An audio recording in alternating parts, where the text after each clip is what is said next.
ба ҷуз раъитҳои мақомот муроҷиатҳо низ тариқи шабакаҳои иҷтимоӣ зиёд аст, ки ин ё он нафар онҳоро таҳқир ё шаъну шарафашонро поймол сохтааст. аммо пас задани шаъну шарафро гурӯҳе аз одамон як амали оддӣ меҳисобанд ва ба назари онҳо ин амал ба инсон ягон зарар намеорад.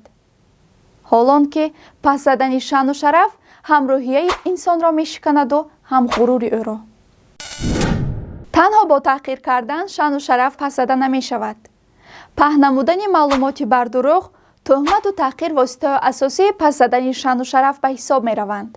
тӯҳмат дидаю дониста паҳн кардани маълумоти бар дурӯғ оид ба шахс мебошад. таҳқир бошад беадабона бо гапҳои қабеҳ пас задани шаъну шарафи шахси дигар дониста мешавад.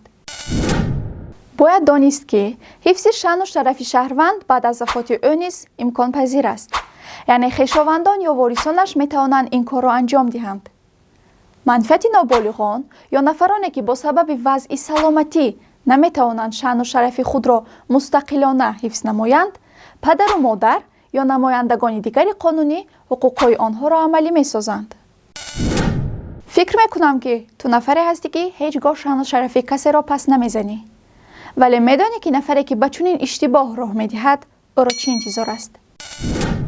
агар дар бораи шумо дар интернет ё дар шабакаҳои иҷтимоӣ низ маълумоти бардурӯғ ё маълумоти пассанандаи шаъну шараф ва эътибори корӣ паҳн гардида бошад, дар чунин маврид низ шумо ҳуқуқ доред ки ба суд бо аризаи даъвогӣ дар бораи бардурӯғ эътироф намудани маълумотҳои паҳн гардида муроҷиат намоед.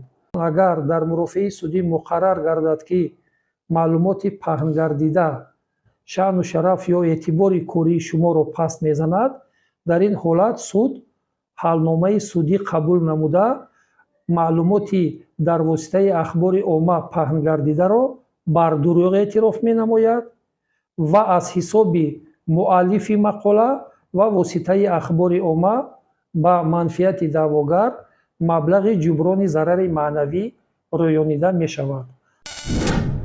умедворем аз пас задани шаъну шарафи дигарон дурӣ меҷӯед ва иҷоза намедиҳед ки касе шаъну шарафи шуморо пас занад. гузоштани лайк ва навиштани шарҳро фаромӯш накунед. То нашри минбаъда, хайр.